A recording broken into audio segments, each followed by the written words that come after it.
오늘 하나님께서 우리에게 주시는 말씀은 시편 39편 4절에서 7절까지의 말씀입니다.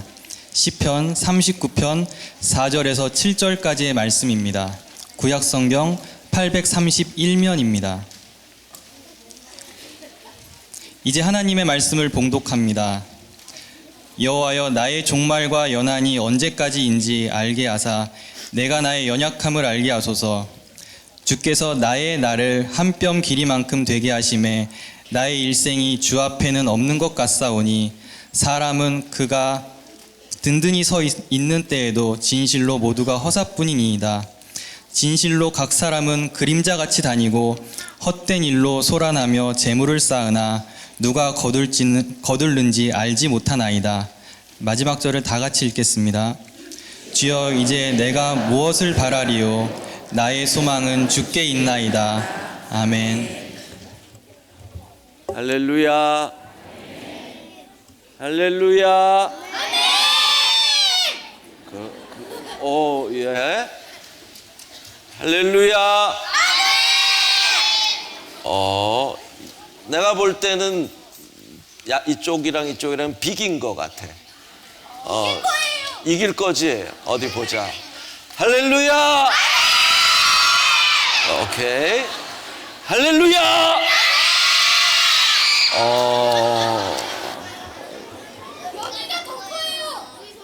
그거는 너희가 듣기는 너희가 크고, 너희가 듣기에는 너희가 크고, 내가 듣기에는 비슷하고.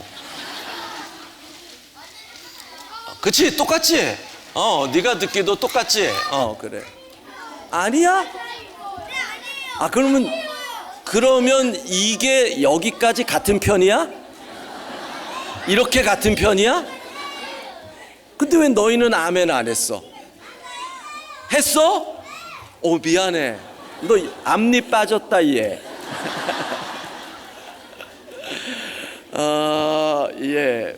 2020년 우리가 이 새벽, 자꾸 새벽이라고 습관적으로 새벽이 나와요. 이 밤 우리가 하나님 앞에 나와 한 해를 시작하며 기도하며 부르짖고 우리의 일생을 후회 없는 삶으로 하나님께서 인도해 주실 줄로 믿습니다. 예. 누군가 그러더라고요. 나이가 세월이 흘러가는 속도라고 하더라고요. 그러면 10대는 시속 10km로 가는 거고 20대는 시속 20km로 가는 거고 50대는 50km, 70대는 70km. 그러니까 우리 어린 학생들은 시간이 잘 안 갈 거예요.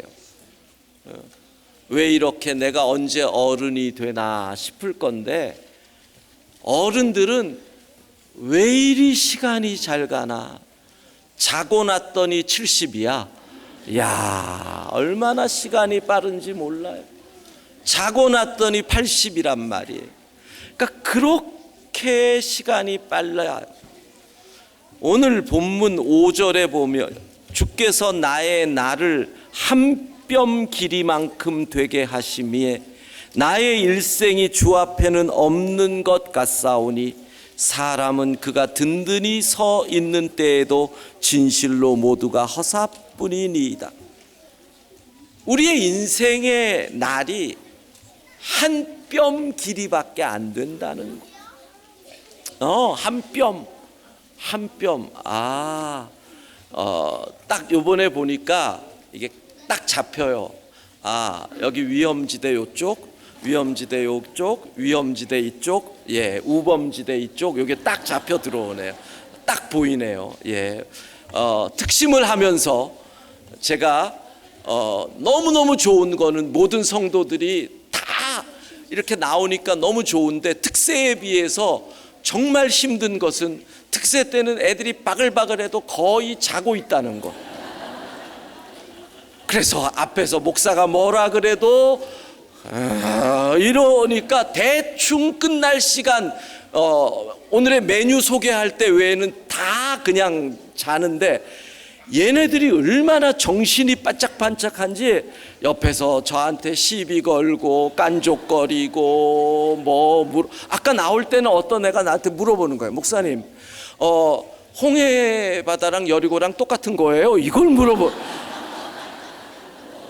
내가 그걸 설명을 해주려니까 어떻게 홍해와 여리고를 구별을 해서 설명을 해줄까 한참 고민하다가 나중에 따로 해주겠다고 그랬는데 계속 질문이 들어오고 제가 설교를 하면서 집중하지 못하더라도 여러분들이 이해를 좀 해주세요. 집중하지 못하게 하는, 저를 시험에 들게 하는 아이들이 너무 주변에 많은데 전 너무 감사해요. 살아있다는 거잖아요. 얼마나 감사한지. 할렐루야. 예, 우리 인생이 한 뼘밖에 안 되는, 이 한 뼘밖에 안 되는 거를 50km, 60km, 70km로 달리니까 얼마나 빨리 지냐라는 거예요. 이 짧은 인생을 후회할 것 없이 살아야 할 거 아니에요? 여러분, 순서지 사면 뒤에 보세요. 예전에 MBC에서 나온 자료인데요, 인생에서 후회되는 일이 나와요. 자, 남자들이 밑에 거예요. 보면 10대 5위, 10대들의 인생의 후회가 다섯 번째 보세요. 욕 배우지 말걸. 욕을 하는 게 나중에 후회가 된대. 20대 5위, 사고 치지 말걸. 20대들이 뭔 사고를 치는지 모르는데 하여간 그게 후회가 된대요. 30대 남자들 잘 들어요. 3위, 그 회사 그냥 다닐걸. 승질 내고 회사 나와도 별게 없다는 거예요.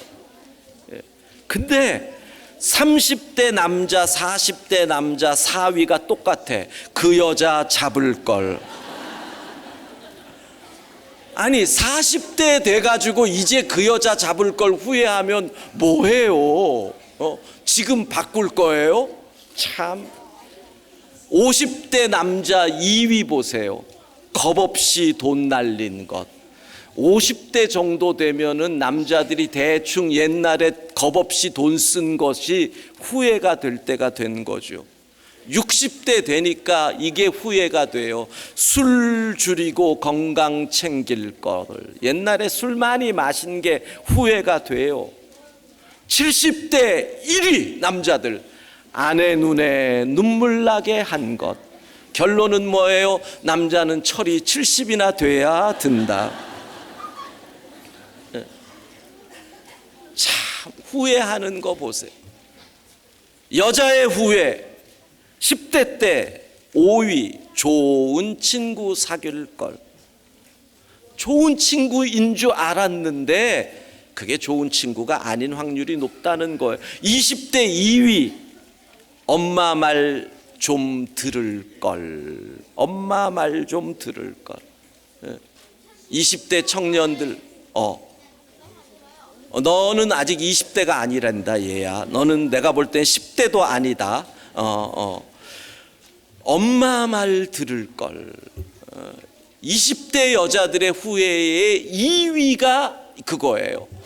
딸아, 잘 들어라. 우리 딸도 20대인 거로. 30대 2위, 이 남자랑 결혼한 것.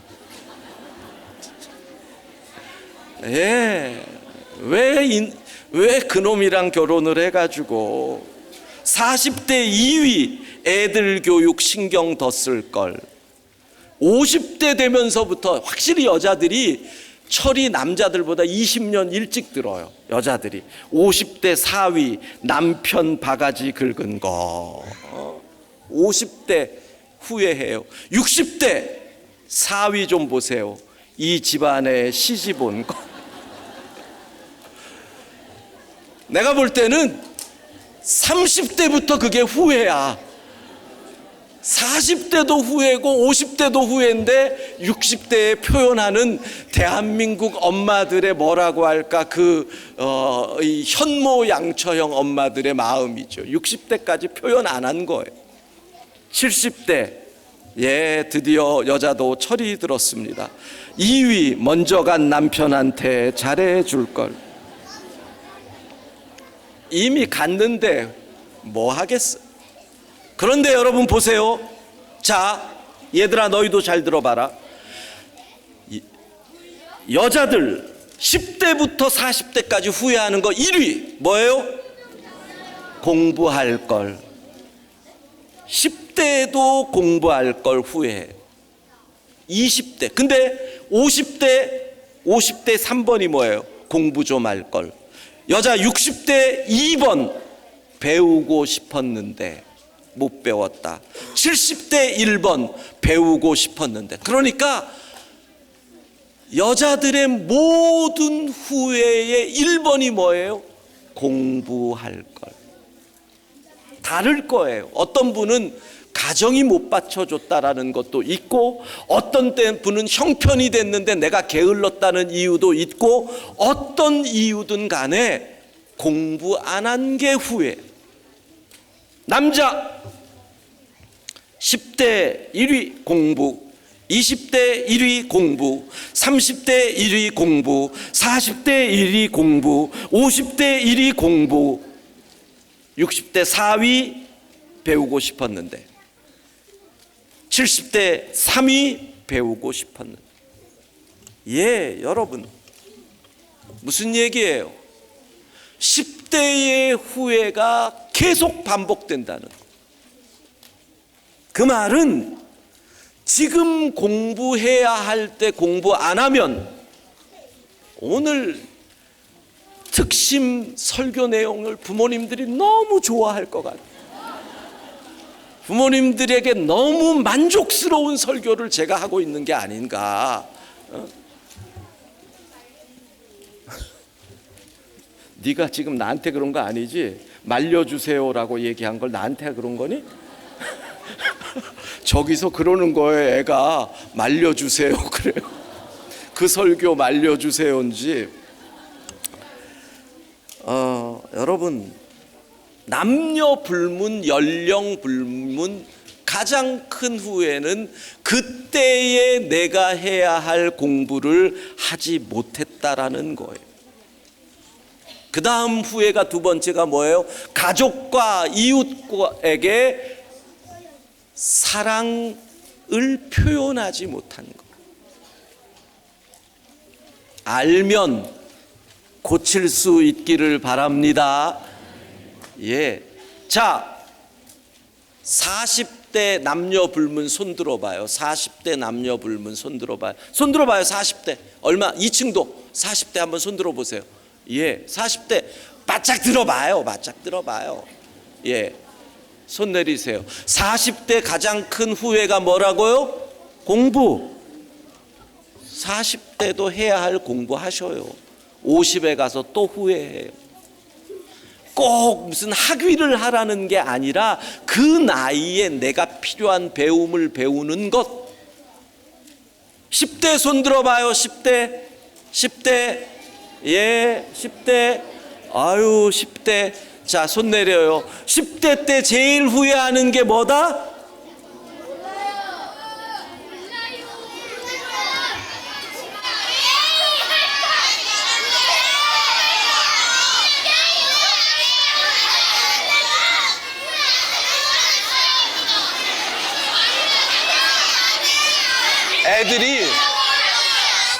애들이 계속 옆에서 우리 공부 안 해요. 우리 공부 안 해요. 공부 안 해요. 계속 그러고 있어. 그래. 공부하지 말어. 그리고 20대 때 후회해. 그럼 되는 거야. 상관없어. 공부하지 말고 계속 후회하며 살기를 바란다. 누가 뭐래냐. 후회 없는 인생이 되어야 합니다. 자, 어떻게 해야 하느냐? 첫 번째, 지금 해야 할 일을 지금 안 하면 반드시 후회한다는 거예요.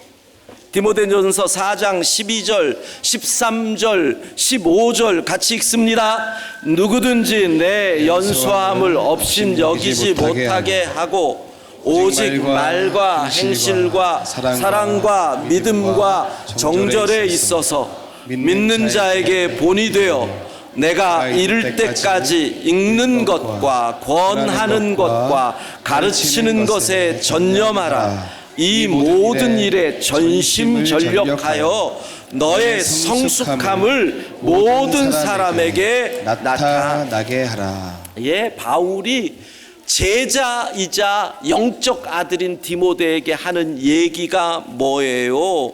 내가 이를 때까지 읽는 것과 권하는 것과 가르치는 것에 전념하라. 그게 뭐예요? 이 모든 일에 전심전력하여 너의 성숙함을 나타낼 수 있게 하라는 거예요. 너가 너의 나이대에 하여야 할 그 일에 전심전력해라. 안 그러면 나중에 주께서 쓰신다고 할 때 쓰임받지 못한다. 따라합시다. 전심전력. 내 나이대 하여야 할 일을 안 하면 나중에 반드시 후회한다는, 후회할 수밖에 없다는 거. 그러니까 후회한다는 말은 뭐예요? 미뤘다는 거잖아요. 미뤘다는 거예요. 공부해야 할 것을, 배워야 할 것을 그때 미뤘다는 거예요. 무슨 이유인지 모르는데 게을러서인지 아니면 유혹에 빠져서인지 모르지만 안 하고 지나가서 나중에 돌아보니까 내가 그때 그럴 걸 이런다는 거예요. 그럴 걸 하는 인생 되면 안 되거든. 너는 안 그럴 것 같아. 그래, 맞아. 나도 너를 믿는다. 안 그럴 거야. 예. 여러분, 물어볼게요. 1월 6일이에요. 신년에 결심한 것 6일간 지키셨어요? 아니면 이미 실패하셨어요?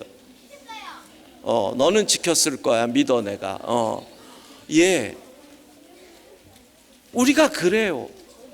결심하고 못하고 후회하고.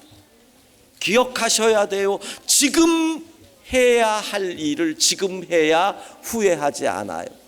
내일은 있다 없다? 없다라고 생각해야 돼요.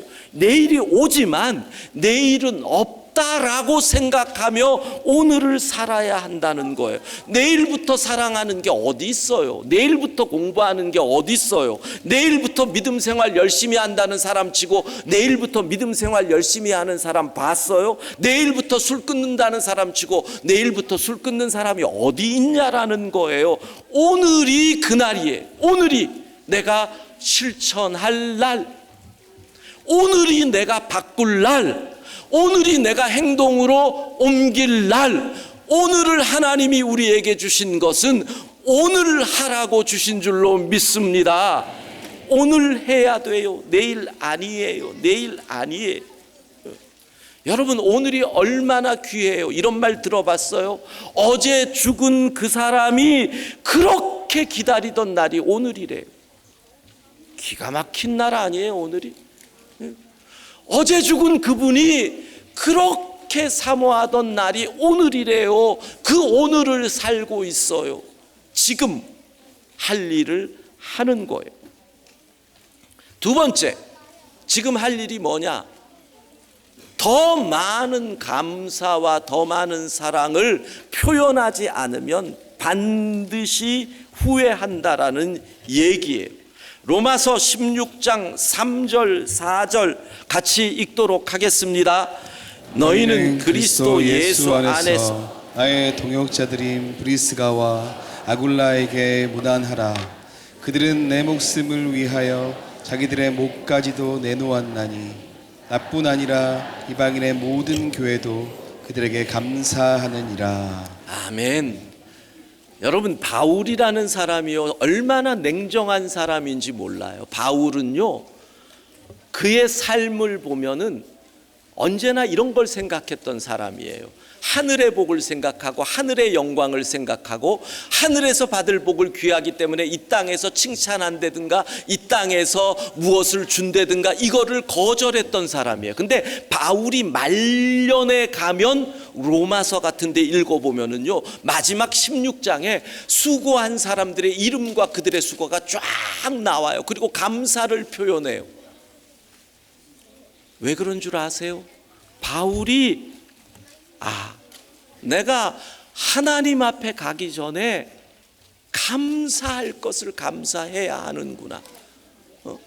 사랑한다고 말해야 하는구나. 이 표현을 소홀히 한 것, 아무리 충성되게 살아도 감사한 일을 감사하고 잘한 일을 잘했다 하고 사랑한다고 하는 것을 한다고 얘기하지 않은 것이 자기에게 아마도 후회가 됐던 것 같아요. 그래서 바울 서신 뒤쪽으로 가보면 가볼수록 그의 감사와 사랑의 고백의 표현들이 언제나 성경 뒤에 풍성하게 나온다는 거예요.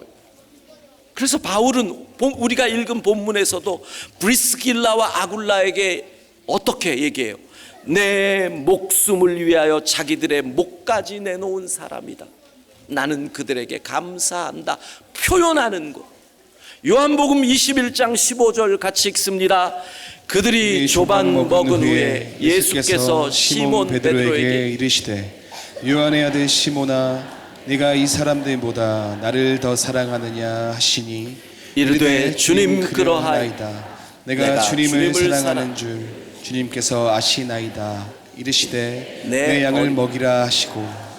예수님이 이제 이 땅을 떠나시기 전에 베드로를 부르셔서 그와 함께 대화하는 이 내용이 여러분은 어떻게 느껴지셔요? 저는 이 요한복음 21장을 읽으면서 느끼는 게 예수님이 베드로를 얼마나 사랑하는지, 베드로가 예수님을 얼마나 사랑하는지 그 대화 속에서 사랑의 표현이 교환되는 게 느껴져요. 주님도 떠나시기 전에 마지막으로 사랑한다, 함께 하자, 열심히 살아라 고백하고 표현하셨다라는 얘기예요. 여러분, 나중에 뭐가 제일 후회되는 줄 알아요? 사랑한단 말 못한 것, 고맙단 말 하지 못한 것. 이게 우리의 인생에서 정말 후회될 일이에요. 열심히 고백하셔야 돼요. 열심히. 미국에서 직업별 스트레스를 조사한 게 있었어요. 스트레스가 가장 심한 직업 1위가 무엇일까를 조사를 했어요. 우리가 일반적으로 생각할 때 이런 직업이죠. 소방관, 경찰. 미국 같은 경우는 경찰이 항상 뭐예요? 죽을 수 있다라는, 대도시의 경찰들은 총의 위협에 늘 있기 때문에 스트레스가 심하잖아요. 항공기 조종사. 그런데 어느 직업이 의외로 스트레스가 가장 심한 직업으로 조사가 됐느냐면 이 직업은 우울증에 걸릴 비율이 11%래요. 그러니까 이 직업의 11%가 우울증에 걸린다는. 가장 직업으로 스트레스가 큰 직업이 13%인데 그건 뭐냐면 실직이에요. 실직. 그러니까 직업을 잃은 사람이 우울증 걸릴 확률이 13%래요. 그 다음이 이 직업이에요. 이 직업이 뭐냐면 노인 요양사와 영아들을 돌봐주는 직업이에요. 근데 그 노인이 그냥 일반 노인이 아니라 치매 노인이죠. 그래서 조사를 한 거예요. 왜 이 직업이 이렇게 스트레스가 심하냐? 어린 애기들인데 걔네들을 돌보는 게 왜 스트레스가 심하느냐 했는데 이유가 딴 게 아니라는 거예요. 치매에 걸린 노인들은 돌봄을 받아도 고맙다라는 표현을 안 해주는, 어리고 어린 영아들은 아무리 돌봐줘도 배가 고프면 울고 기저귀 갈아다고 울지 이 아이들이 고마워요 소리를 안 한다는 거예요. 그래서 이렇게 얘기를 하는 거예요. 아, 감사의 표현을 듣지 못하는 직업이 가장 스트레스가 높은 직업이다. 어떤 의미에서 한국에서 교사들도 스트레스가 높은 것 같아요. 예전에는 선생님 감사합니다, 뭐 스승의 날에 뭐 이래, 요즘은 그런 모든 게 뭐 어떤 법법 이래 가지고 고맙습니다 소리를, 감사의 반응을 받지 못하면 스트레스가 높아져. 이렇게 되는. 그러면 생각해 보세요. 여러분이 집에서 얘들아 잘 들어, 엄마가 만들어주는 밥을 먹으면서 엄마한테 엄마 맛있어요 고맙습니다라고 하지 않으면 엄마가 우울증 걸릴 확률이 높아진다. 그런 거예요. 감사를 표현해야 돼. 남편 여러분, 부인이 만들어주는 음식을 먹으면서 어떻게 얘기해야 된다고요? 맛있다, 고맙다. 이거 얘기해야 돼. 당신 덕에 이렇게 맛있는 걸 먹네, 진짜 고마워 라고 얘기해 줘야 되는 거예요. 지금 표현해야 돼요. 지금. 따라합시다. 얘들아, 엄마 감사해요.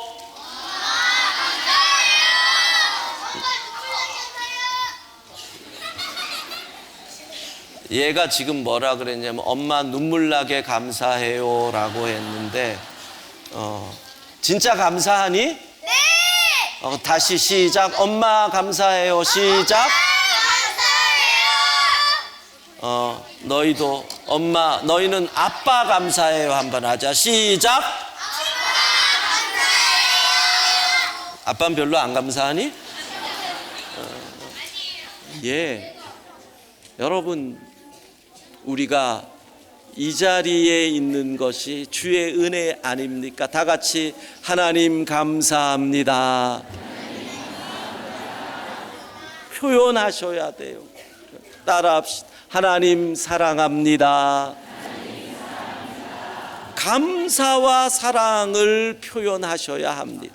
자, 오늘 본문 6절을 보면 이렇게 돼 있어요. 6절에 진실로 각 사람은, 불이 좀 꺼졌나? 갑자기 왜 이렇게 어두운 것 같죠? 진실로 각 사람은 그림자같이 다니고 헛된 일로 소란하며 재물을 쌓으나 누가 거둘는지 알지 못하나이다. 여러분, 인생이 얼마나 허무한지요. 수고하고 노력하고 땀 흘렸는데, 내가 수고했는데, 내가 재물을 쌓았는데 그 재물을 쓰고 누리는 사람이 누가 될지 모른다라는 것. 내가 수고한 것을 먹는 사람이 몇 명이나 되겠어? 내 자식이 거두기만 해도 놀라운 일이에요. 잘 생각해 보면 우리가 왜 감사하지 못해요? 벌겠다고. 우리가 왜 사랑을 표현하지 못하고 바쁘게 살아요? 돈 벌겠다고. 그런데 그렇게 벌은 것이 우리 자녀들을 위해서 쓰여지는 것도 아니고 누가 쓸지도 모르는 그것을 위해서 사용되는 것. 얼마나 허무하냐라는 거예요. 그러면 왜 우리가 헛된 것에 소망을 두냐고요? 먼저 할 일을 몰라서 그래요. 마태복음 6장 33절 같이 읽도록 하겠습니다. 너희는 먼저 그의 나라와 그의 의를 구하라. 그리하면 이 모든 것을 너희에게 더하시리라. 예, 잘 들으세요. 먼저가 중요한 거예요. 먼저. 우선순위를 모르고 길을 걸어가면 반드시 후회할 일이 생기는 거예요. 먼저 할 일을 모르면 후회할 게 생겨요. 물어볼게요. 물에 시어머니랑 부인이랑 빠지면 누구를 건져요, 먼저? 예? 같이 할머니와 엄마가 빠졌어. 누굴 먼저 건져? 같이? 셋 다 죽을 확률이 상당히 높아지는데, 좋은 얘기. 119 구조대를 부른다. 예, 심히 어려울 얘기. 예, 어떻게 해야 돼요? 먼저. 제가 왜 이 질문을 하느냐면, 제가 가끔 그런 얘기를 해요. 왜 말도 안 되는 이런 질문을 아내들이 가끔 남편에게 할까요? 그렇잖아요. 이건 말도 안 되는 질문이잖아요. 왜 여자들은 가끔 이런 쓸데없는 질문을 할까요? 그게 말이 되냐고요. 무슨 시어머니랑 부인 사이에서 누가 물에 빠지는데 누굴 먼저 그 얘기는 잘 들으세요. 왜 여자가 남자에게 그런 질문을 하느냐? 너의 사랑을 믿을 수 없다는 얘기. 먼저는 사랑이에요. 사랑에 대한 신뢰가 안 간다는 거예요. 사랑에 대한 신뢰가. 그러니까 자꾸 시비를 거는 거예요. 너가 정말 나를 사랑하는 거 맞아? 그걸 그렇게 질문하는 거예요. 사랑에 대한 확신이 있으면 그딴 질문 안 해요. 제 아내는 저한테 그런 질문 한 번도 한 적이 없다. 없어요. 확신하니까. 여기까지. 예. 먼저가 뭔지를 알아야 돼요. 먼저 할 일을 알고 움직여야 후회할 게 없다는 거예요. 헛된 소망을 가지면 이렇게 나오죠. 아무것도 가지고 온 것이 없기에 아무것도 가져갈 수 없다. 그걸 알면 목적이 바뀐다는 거예요. 디모데전서 6장 6절에서 8절 같이 읽도록 하겠습니다. 그러나 자족하는 마음이 있으면 경건은 큰 이익이 되느니라. 우리가 세상에 아무것도 가지고 온 것이 없음에 또한 아무것도 가지고 가지 못하리니 우리가 먹을 것과 입을 것이 있은즉 족한 줄로 알거니와. 예, 우리가 가지고 갈 수 없는 것을 먼저에 두면, 가지고 갈 수 없는 게 뭐예요? 하나님 앞에 갖고 갈 수 없는 것을 먼저 가지려고 모으려고 하면 후회하게 되는 것. 예전에 제가 이스라엘에 처음 갔었을 때, 이스라엘에 가면은 우리하고 다른 지형이나 이런 것 때문에 목사의 입장에서는 돌멩이나 색깔이 전혀 다르거든요. 뭐 요런 이스라엘에서 있는 요런 조그만, 심지어는 그 나라 이 중동의 텔들에 가면 텔이라고 하는 게 이 500년 600년 이 단계로 도시가 있다가 전쟁이나 지진이 무너졌는데 한 200-300년 후에 그 위에 다시 도시가 세워지고 그 위에 다시 도시가 세워지고 이런 걸 고고학적으로 텔이라 그래요. 그래서 이스라엘 수도 텔 아비브, 그게 바로 텔이라는 거죠. 여리고, 텔 제리코 이렇게 되는 거예요. 여리고가 세계에서 제일 오래된 도시 가운데 하나거든요. 그런데 가면은 그냥 뭐 이런 조각인데 도자기 같은 것들, 뭐 토기 이런 것들이 그냥 굴러다녀요. 주워도 아무도 뭐라 그러지도 않아. 이런 거를 막 줍는 거예요. 갖고 오려고. 근데 떠나기 전에 가이드가 그래요. 이스라엘에서 갖고 있는 건 상관없는데 갖고 나가는 순간 다 걸립니다. 그래. 아무것도 못 갖고 가는데 그걸 정신없이 모아놨던 거예요. 여러분, 하나님 앞에 갖고 갈 수 없는 것을 아무리 모으면 뭐예요? 나중에 후회한다라는 거예요. 가지고 갈 수 있는 것, 여기에 초점을 맞추라는 거죠. 그러니까 39장 시편 7절에 다윗이 이렇게 얘기해요. 오늘 본문이죠. 주여, 이제 내가 무엇을 바라리요? 나의 소망은 주께 있나이다. 주님께 소망 들고 사실 수 있기를 바랍니다. 주님이 기뻐하실 일이 무엇이냐? 주님이 내게 원하시는 일이 무엇이냐? 주님 뜻이 무엇이냐? 이걸 생각하고 살아가는 거예요. 하나님 앞에 들고 갈 수 있는 그거에 소망을 두고 그것에 목적을 두고 살아갈 때 우리의 인생이 후회 없을 줄로 믿습니다.